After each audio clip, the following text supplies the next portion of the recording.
Muy buenas tardes a todos, bienvenidos nuevamente a este canal. Nosotros somos un grupo de estudiantes de la carrera de Administración de Empresas que está conformado por Justo, William, Estuardo, Pablo y su persona. Todo esto lo digo para las personas nuevas que se están sumando al canal y son nuevos.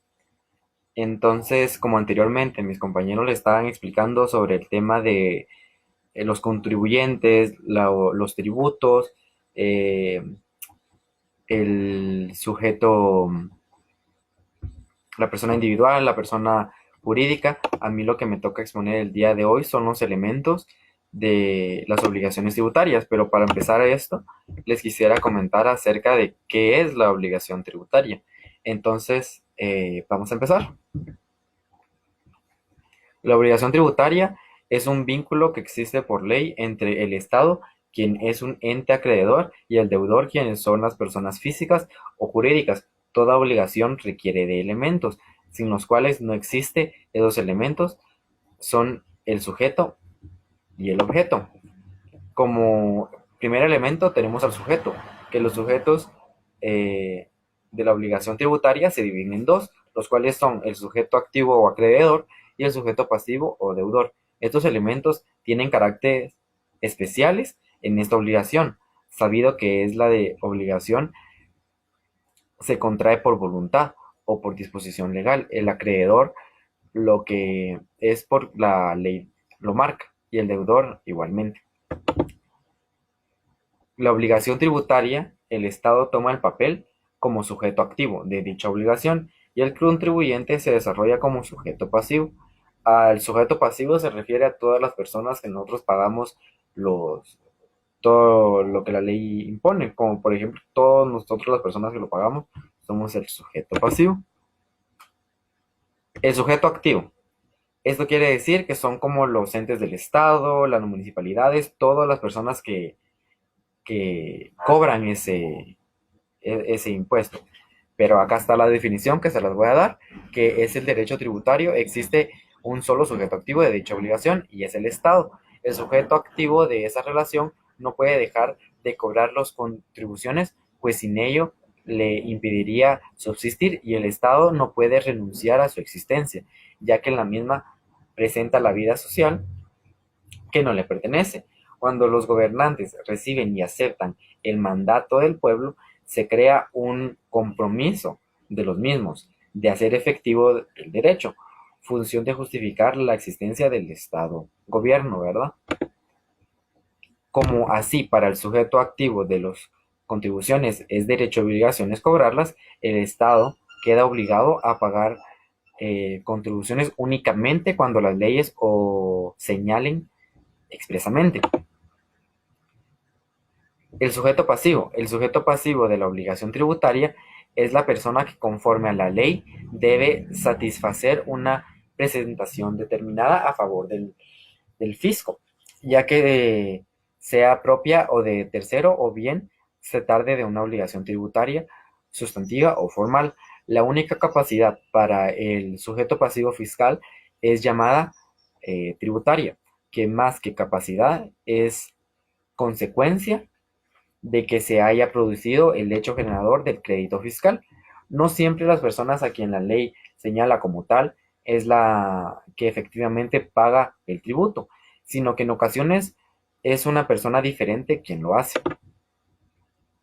El contribuyente de derecho puede ser deudor o responsable directo, o bien deudor o responsable indirecto, en donde se sigue que que no todos adquieren responsabilidad de la misma manera.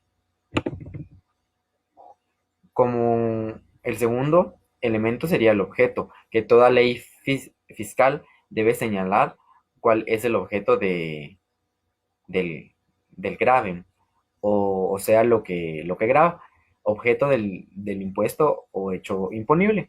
¿Qué es el hecho generador del crédito fiscal? Se van a preguntar. Y el hecho generador, circunstancias o situaciones que generan la obligación de pagar el impuesto. O sea, por ello se le llama hecho generador del crédito fiscal.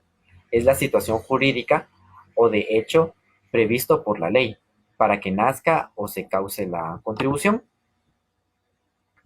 El tercer elemento es o serían los elementos complementarios de la obligación tributaria, que los sujetos y el hecho generador son elementos para que exista la obligación tributaria, pero para hacer operativa esta obligación son necesarios elementos sirvientes sin los cuales de las mismas se quedarían en simple formulario jurídico y sin aplicación.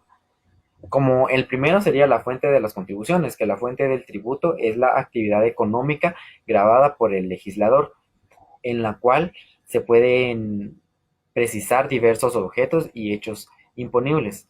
Los elementos son la producción, la distribución, la compraventa de primera mano, el consumo generador de materiales.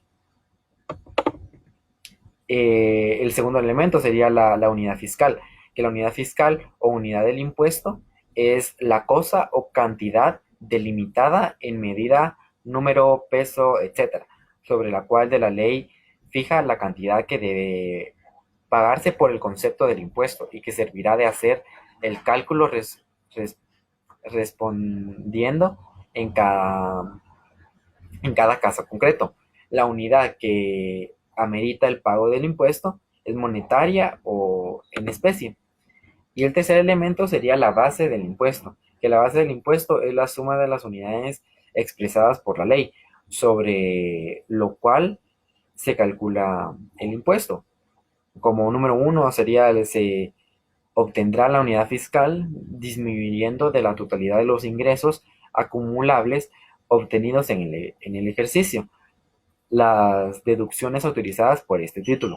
Y el número dos, que sería la utilidad fiscal del ejercicio, se le disminuirá, en su caso, las pérdidas fiscales pendientes de aplicación de otros ejercicios. Y el cuarto elemento sería la cuota del impuesto. La cuota del impuesto es la cantidad de dinero, puede ser también en especie, que se cobra por cada unidad fiscal.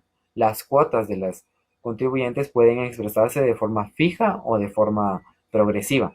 La cuota fija es la que es igual por unidad sin importar el número de las que integran esa base. Y la cuota progresiva es la que aumenta o disminuye según aumente o disminuye o aumenta en la base, ¿verdad? Y sería todo eso sobre el derecho tributario y sus elementos. Muchas gracias por todos los que se están sumando y espero haya quedado claro mi tema.